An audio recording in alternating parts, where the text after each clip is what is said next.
This, the drafters, it was drafted in the office of Sifuna, then taken down there at the KICC for the signing. We have.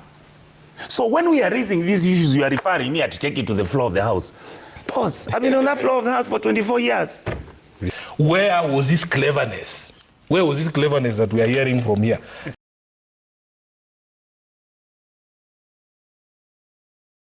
The other guys from ODM, that is the treasury guy, Bandi, and many other who are in the system.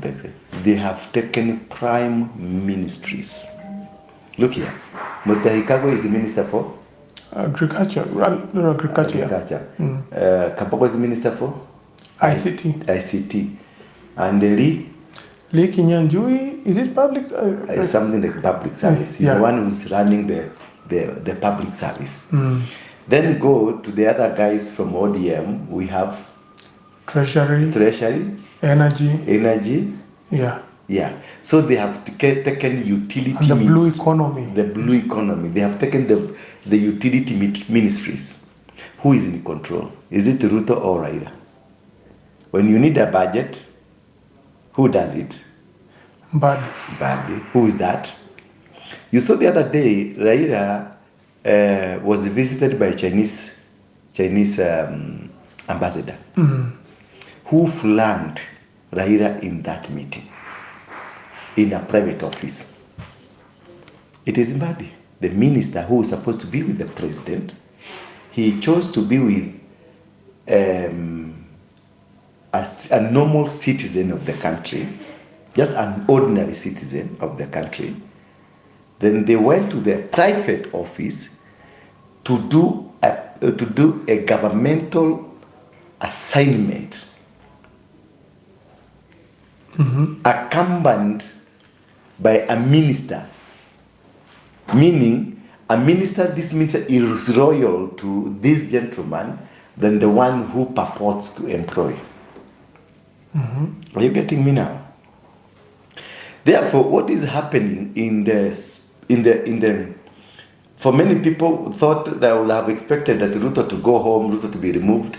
Yes, it is a strategic move. That is why, see, I told you, Ari, Junet Mohammed were for the handshake, for the document that was signed. But Sifuna was against, and is still against, the document. But where was the document signed? In whose office? This document was signed in the office of Sifuna. Yes, go get your record straight. This, the drafters, it was drafted in the office of Sifuna, then taken down there at the KICC for the signing. The drafter is Sifuna and Hassan Omar, the one who drafted.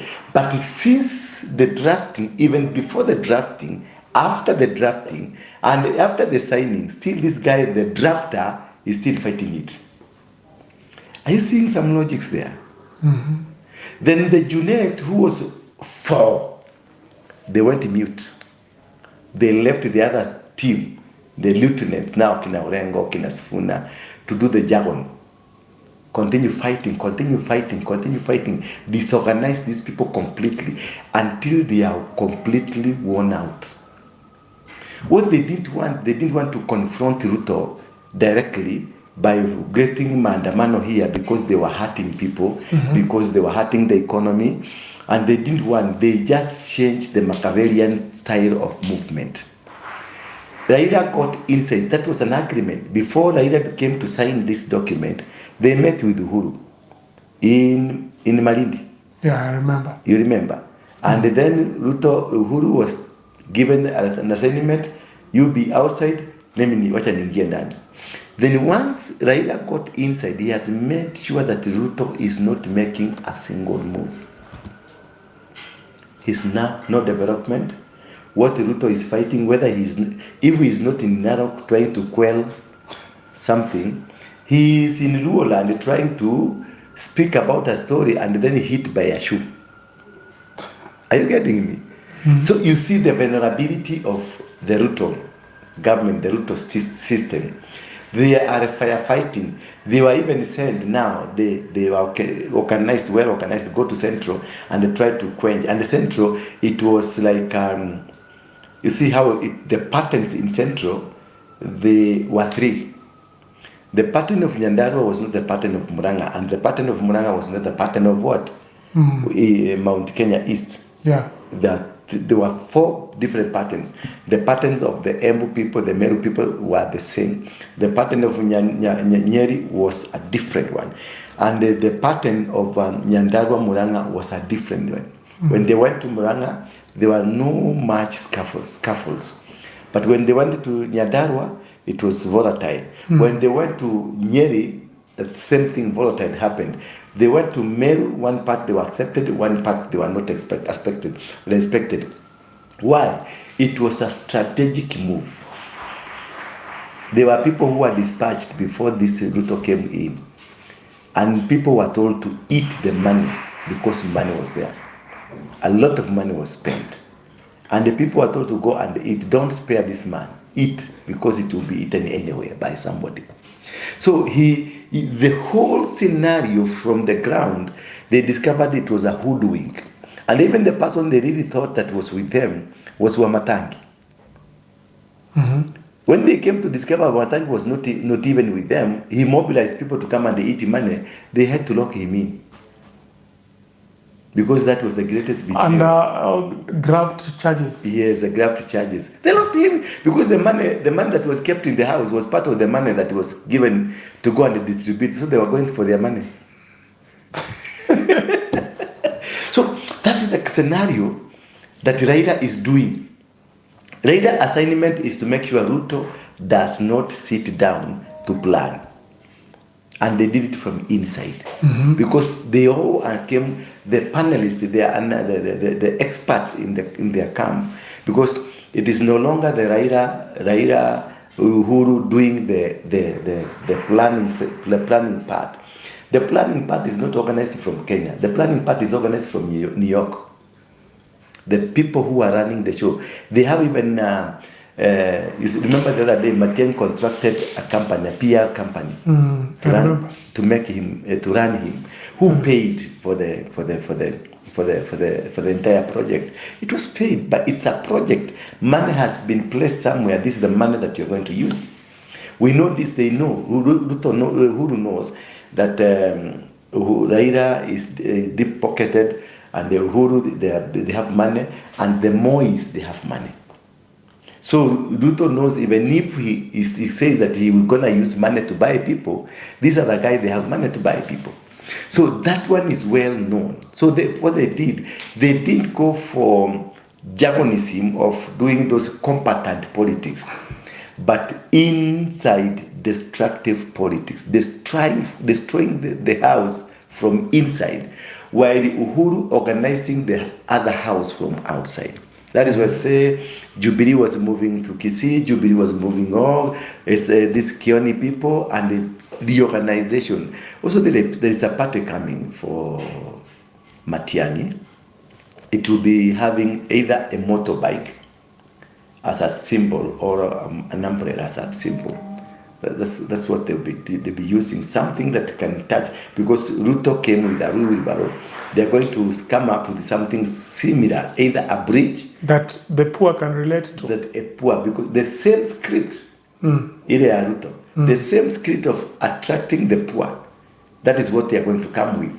And then these parties were going to come together.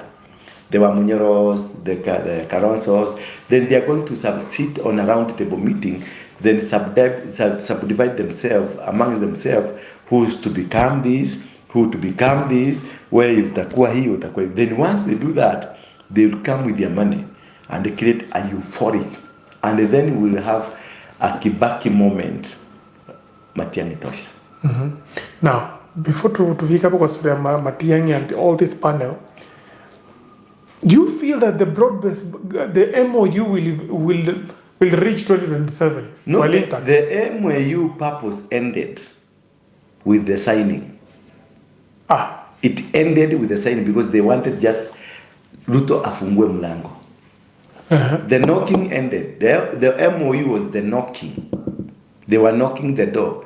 Once the door was opened from inside, that was the end of the MOU. That's the time. So their main agenda was to infiltrate Ruto's camp, to get into the and camp. start eating his camp from inside. Yeah, and they have destroyed it completely.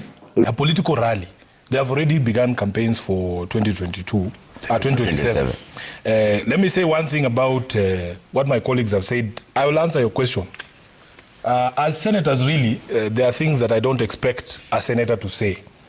If the document says, Hillary, that we must protect devolution so that there are no clawbacks, if the national government wants to undertake county functions, there is a procedure. CDF. There is a procedure for that. You cannot be supporting it, and yet you are sworn to defend devolution, devolved units, and their governments. Thirdly, Trevor, if indeed Ojenda was honest about dealing with the question of marginalization, there is a fund established under this constitution called the Equalization Fund. He would be pushing for the national government to honor its obligations under that particular fund, so that all of us who have faced marginalization, and I've said, all of us who support Raila Odinga, we have been marginalized, and Raila Odinga is a leader of all of us. Let us also not forget William Ruto's role in that marginalization. In the past 10 years, it is this same William Ruto who was deputy president of the Republic. So when that marginalization was happening, as they are saying these days, how has he suddenly become clever? Where was he in 2013, 2020, when all these road projects were being taken to these other areas? When we in ODM were being marginalized by the Jubilee administration under his stewardship together with the former president, where was his cleverness? Where was his cleverness that we are hearing from here? Now, to your question, lastly, there is something he said here that the president has championed the devolution. Last year, in fact, it was the last financial year. We were shocked as a Senate. We passed a bill, the Division of Revenue Bill, allocating 385 billion Kenyan shillings to county governments. The president brought it back with a memorandum suggesting that we as a Senate cut that allocation back to 380. This is the same president who stood up recently and said, awachiwe barabara za county. The constitution under the 4th schedule defines 2 levels of roads, national roads and county roads. A supporter of devolution cannot stand up and say, muniwachi hizi barabara. Hillary, let us be honest even in these discussions, that if there is an enemy of devolution, you say this is an enemy of devolution because of his own conduct and his words. If it were not for us as a Senate to stand up and say we cannot send money that is less than what we had allocated, even in the previous financial year, counties would not have gotten this 387. That was not William Ruto. It was me as a senator sitting in the mediation committee with the National Assembly, fighting for those resources as I swore to do. To your question, Trevor, ODM, we have said repeatedly, including as recently as when we were in Mombasa, for an event there with Honorable Raila Odinga, that ODM exists to fight for political power in these democratic processes. We still intend, we have not given up our quest to lead this country. So we will be in the field to face whoever it is else will be there, including President William Ruto. And the natural consequence of that is we will make him a one-term president because we want to grab that power from him, so that we can do the things that we are saying we believe in. That is my straight answer. And it doesn't matter how cleverly you people frame this question. My views are never going to change, Trevor, because I still continue to receive feedback that even with this so-called, call it broad-based. There is no harm. Call it broad-based. This so-called development tours. He is still facing a lot of resistance. Tom Ojenda, my brother, let us focus on software issues as well. You know, I was explaining to Oburu because he said, which other rights do you want, you people? If you have gotten roads, if you have got... That's not all it is about, you know? There are software issues in this country. I have said here that we want a democratic state, and which is what this document says. Unaona? Trevor, these people don't want to read this document, or they don't want me But I've read it. A nation will not develop without reinforcing democratic governance and the rule of law. My brother, democratic governance is such that you cannot go after the BBC for just telling you that this is what happened. Why are you arresting young people for producing a film about events that we all saw? I was there in Parliament. Those things happened. The BBC is not fabricating anything. And in fact, all your media houses, including Citizen TV, covered these events. So why are you arresting people for just expressing themselves? That is running contrary to this document. Okay. So you're confirming that ODM will field a presidential candidate? I am saying this political party called ODM exists for only one sole purpose. We are not like Third Way Alliance, which exists to go to court. We exist to compete for political power. So ODM has not given that up. In 2027, we will field candidates for all positions. A good one to be just a comeback. My colleagues who are now in this broad-based government are talking as if they are coming from some world where, according to them, it is their time to eat. My colleagues tell me that they do not give a damn about good governance. Now they are actually in government, and we can go hang. And I've heard my brothers talk about Sifuna was spitting vitriol. Sifuna is not spitting any vitriol, my brother. Sifuna is telling you what you don't want to listen to. He's telling you that out here, the cost of living is high. Out here, corruption has gone beyond any limits. Look at the Kenya human rights record. Look at the way we've been behaving. Look at the way National Assembly MPs are behaving. I can tell you today, go to the National Assembly and see how many people are attending committee meetings and how many are attending the National Assembly. Everybody's traveled out of the country. Billions of shillings. People are just traveling. It's a fact. And the offices are locked up. It's a fact. We are not able to pay rent. We can't pay Kenya Power electricity. We have a regime. In fact, many of our embassies, I can tell you today, guys are writing information telling us, you know what, we don't know what to do. We are taking our kids to go and work in Qatar and Saudi Arabia. What is happening? If you see what we are receiving, these kids are going there, the agreements which are signed, there were no bilaterals, they are being put in the aeroplanes. When you get to those countries, what happens? The food they are eating is pathetic.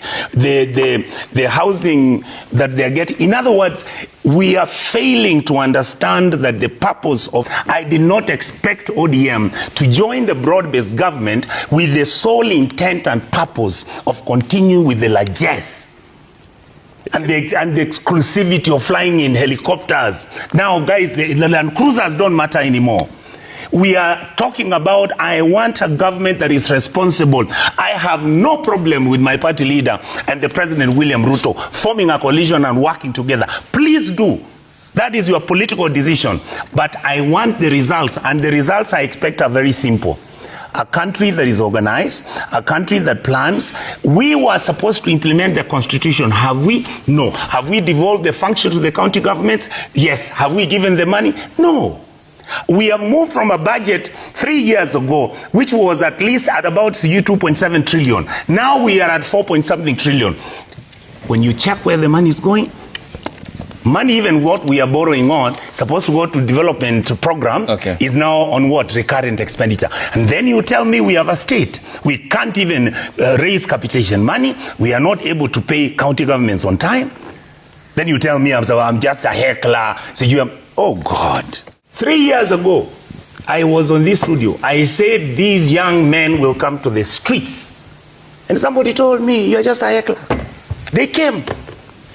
We have said we have bad manners where we are overspending state resources, where we are borrowing like it's the end of the world, where the broad-based government hasn't stopped the bad behavior that we have. So when we are raising these issues, you are referring me to take it to the floor of the House. Pause. I've been on that floor of the House for 24 years.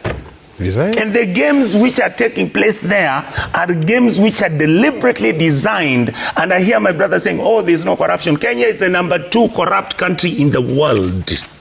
By what is the agency? That is the United Nations body which gave the report last year. Which year? I'll give it to you if you want next time. It's available.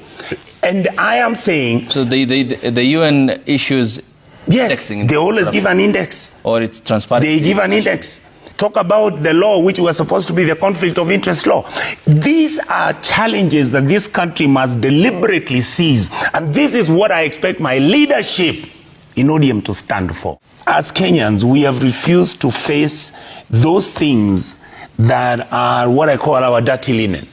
We've always pushed them to the side. We've always kind of pushed them under the rug and moved on like nothing happened. Okay. Truth is, the reasons of all these handshakes are because of, they are actually a consequence of our failed state.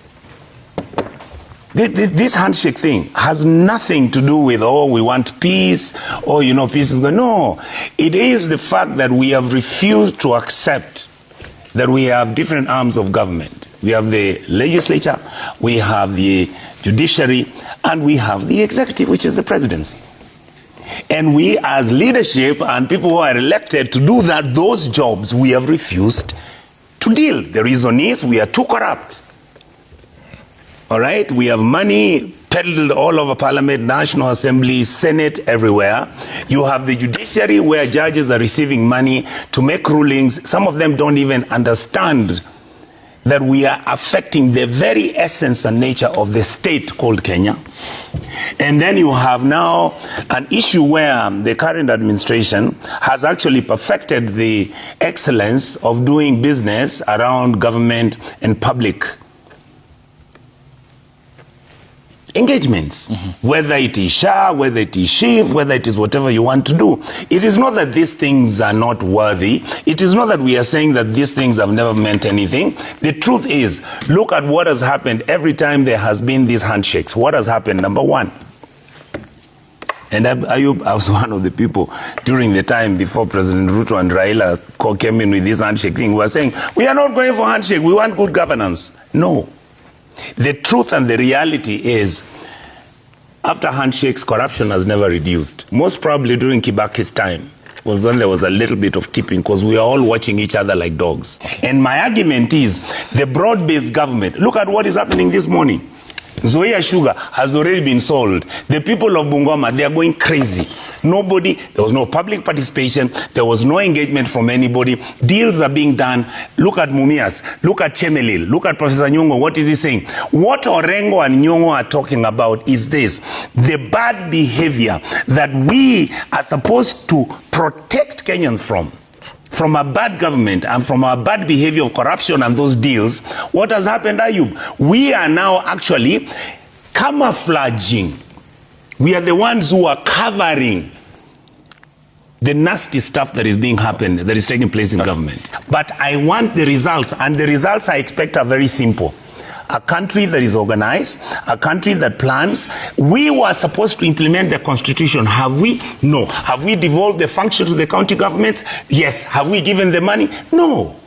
We have moved from a budget 3 years ago, which was at least at about 2.7 trillion. Now we are at 4.something trillion.